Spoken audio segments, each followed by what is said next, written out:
கிறிஸ்துவுக்குள் மிகவும் பிரியமான கர்த்தருடைய பிள்ளைகளாகிய உங்கள் யாவருக்கும் ஆண்டவராகிய இயேசுவின் நாமத்தினாலே எங்கள் அன்பின் வாழ்த்துக்களையும் ஸ்தோத்திரங்களையும் தெரிவித்துக் கொள்கிறோம். இந்த மாதத்திலும் தேவன் நமக்கு கொடுத்த வாக்குத்தத்தம் அவர் சொல்ல ஆகும் கட்டளையிட நிற்கும் என்று சொல்லி தேவன் நமக்கு வாக்கு பண்ணினார்.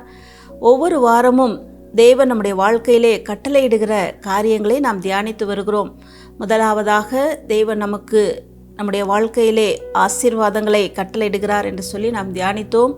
கடந்த வாரத்திலே நம்முடைய செய்கைக்கு தக்க பலனை கட்டளையிடுகிறார் என்று சொல்லி நாம் தியானித்தோம். இன்றைக்கும் நாம் தியானிக்க போகிற வேத பகுதி 1 சாமுவேல் 1ஆம் அதிகாரம் 17ஆம் வசனத்திலே நாம் வாசிக்கும் பொழுது, நீ இஸ்ரவேலின் தேவனிடத்திலே கேட்ட உன் விண்ணப்பத்தின்படி அவர் உனக்கு கட்டளையிடுவாராக என்று சொல்லி அங்கு அன்னாளுக்கு கர்த்தருடைய ஊழியக்காரனாகிய ஏலி சொல்லுகிற வார்த்தை. அன்னாளுடைய வாழ்க்கையிலே நாம் பார்க்கும் பொழுது பல விதமான ஆசீர்வாதங்களை தேவன் அன்னாளுக்கு கொடுத்திருந்தாலும் அவருடைய வாழ்க்கையிலே ஒரே ஒரு குறை, பிள்ளை இல்லை என்கிற ஒரு குறை காணப்பட்டதை பார்க்கிறோம். இது நிமித்தமாக அவருடைய வாழ்க்கையிலே அநேகந்தரம் பல பயங்கரமான வேதனை, துக்கம், கண்ணீர் இவற்றினூடாக அவள் கடந்து செல்லுகிறதை பார்க்கிறோம். அநேக நேரங்களிலே நிந்திக்கப்படுகிறதை பார்க்கிறோம். இப்படிப்பட்டதான சூழ்நிலையிலே அன்னாள் கர்த்தருடைய சமூகத்திலே கடந்து வந்து ஆண்டவருடைய சமூகத்திலே தன் இருதயத்தை ஊற்றி அவள் ஏறெடுக்கிற விண்ணப்பம்தான் இந்த வசனத்திலே நாம் வாசிக்கிறோம். அன்னாள் ஆண்டவருடைய சமூகத்திலே வந்து அதே அதிகாரத்திலே நாம் பார்க்கும் பொழுது 1ஆம் அதிகாரம் 11ஆம் வசனத்திலே, சேனைகளின் கர்த்தாவே தேவரீர் உம்முடைய அடியாளின் சிறுமையை பார்த்து எனக்கு ஒரு ஆண் பிள்ளையை தருவீரானால் அவன் உயிரோடு இருக்கும் நாளெல்லாம் உமக்கே நான் ஒப்பு கொடுப்பேன் என்று சொல்லி அங்கு ஒரு பொருத்தனையோடு கூட கடந்து செல்லுகிறதை பார்க்கிறோம். அன்னாள் அப்படி பொருத்தனை செய்து அவள் ஜெபித்து கொண்டிருக்கும் பொழுது அங்கு ஊழியக்காரர் மூலமாக கர்த்தர் கொடுக்கிற வார்த்தை தான் நாம் முதலாவது வாசித்த வசனம், 17ஆம் வசனம். கர்த்தர் உன் விண்ணப்பத்தின்படியே உனக்கு கட்டளையிடுவாராக என்று சொல்லி அங்கு ஆண்டவருடைய வார்த்தை கடந்து வருகிறதை பார்க்கிறோம். அந்த வார்த்தையை பெற்றுக்கொண்டு அன்னாள் கடந்து செல்லுகிறாள்.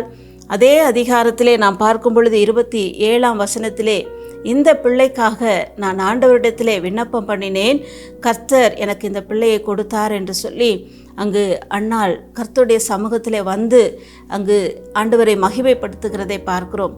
அந்த அன்னாள் ஆண்டவருடைய ஆலயத்திலே வந்து ஜெபிக்கும் பொழுது இவ்விதமாய் சொல்லுகிறதை பார்க்கிறோம்.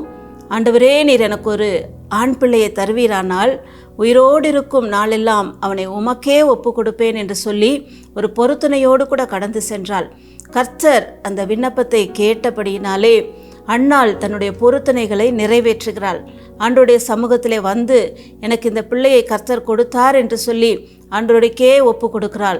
அப்பொழுது ஊழியக்காரன் மறுபடியுமாக ஆசீர்வதித்து, கர்த்தருக்கென்று இந்த பிள்ளையை நீங்கள் ஒப்பு கொடுத்தபடியினாலே கர்த்தர் உனக்கு மறுபடியும் சந்தானத்தை கட்டளையிடுவார். என்னை கேட்டுக்கொண்டிருக்கிறதான அருமையான கர்த்தருடைய பிள்ளைகளே, அன்னாளுடைய வாழ்க்கையிலே பிள்ளை இல்லாத ஒரு குறைக்காக ஆண்டவரிடத்திலே விண்ணப்பம் பண்ணினால் கர்த்தர் அன்னாளுடைய விண்ணப்பத்தை கேட்டு அப்படியே கட்டளை இட்டார். உங்களுடைய வாழ்க்கையிலும் ஒருவேளை இதே சந்தர்ப்பத்திலே அல்லது இதே பிரச்சனையோடு கூட நீங்கள் கடந்து செல்லலாம். நீங்களும் பொருத்தனையோடு கூட ஆண்டவருடைய சமூகத்திலே விண்ணப்பம் பண்ணுவீர்களானால் கர்த்தர் உங்கள் விண்ணப்பத்தை கேட்டு உங்கள் பொருத்தனையின் ஜெபத்தை கேட்டு உங்களுடைய வாழ்க்கையிலும் இந்த ஆசீர்வாதத்தை நிச்சயமாய் தருவார். ஒருவேளை நீங்கள் மற்ற தேவையோடு கூட நீங்கள் இருக்கலாம், பண தேவையாக இருக்கலாம், வேலை என்கிற தேவையோடு கூட இருக்கலாம், அல்லது பல பலவீனங்களோடு இருக்கலாம். எந்த காரியமாக இருந்தாலும் ஆண்டவரிடத்தில் நீங்கள் விண்ணப்பம் பண்ணும் பொழுது, எசேக்கியா என்கிற ராஜா தன்னுடைய பலவீனத்தின் நேரத்திலே ஆண்டவரை நோக்கி விண்ணப்பம் பண்ணினார், மிகவும் அழுதார். அப்பொழுது ஆண்டவர் எசேக்கியாவின் விண்ணப்பத்தை கேட்டு ஆயுசு நாட்களை கூட்டி கொடுத்தார். உங்களுடைய வாழ்க்கையிலும் கர்த்தர் நிச்சயமாக செய்வார். கர்த்தரிடத்தில் விண்ணப்பம் பண்ணுங்கள், கர்த்தர் உங்களுக்கு நிச்சயமாய் தருவார். யோபு 22ஆம் அதிகாரம் 27ஆம் வசனத்திலே நாம் வாசிக்கும் பொழுது, நீர் அவரை நோக்கி விண்ணப்பம் பண்ண அவர் உமக்கு செவி கொடுப்பார், அப்பொழுது நீர் உம்முடைய பொருத்தனைகளை செலுத்துவீர். அவரை நோக்கி நாம் விண்ணப்பம் பண்ணும் பொழுது கர்த்தர் நிச்சயமாய் நமக்கு செவி கொடுப்பார்.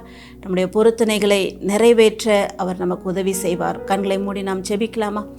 எங்களை அன்பாய் நேசிக்கிற எங்கள் அன்பின் பரலோக பிதாவே, ஆசீர்வதிக்கப்பட்டதான இந்த நல்ல வேலைக்காக உமக்கு நாங்கள் நன்றி செலுத்துகிறோம். இப்பொழுதும் எங்களுடைய விண்ணப்பத்தை கேட்டு எங்களுக்கு கட்டளையிடுகிற கர்த்தர் என்று சொல்லி உடைய வார்த்தையை கொண்டு எங்களோடு கூட நீர் பேசினீர்.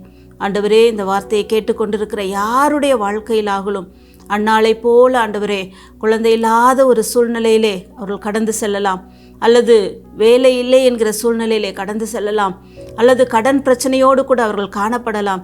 எந்த காரணத்திற்காக அவர்களுடைய சமூகத்திலே பொருத்தனையோடு விண்ணப்பம் பண்ணுகிறார்களோ, கர்த்தர் அந்நாளுக்கு செவி கொடுத்ததைப் போல உடைய பிள்ளைகளுக்கும் நீ செவி கொடுத்து பொருத்தனைகளை நிறைவேற்ற கர்த்தர் நீர் உதவி செய்யும்படியாய் நாங்கள் செபிக்கிறோம்.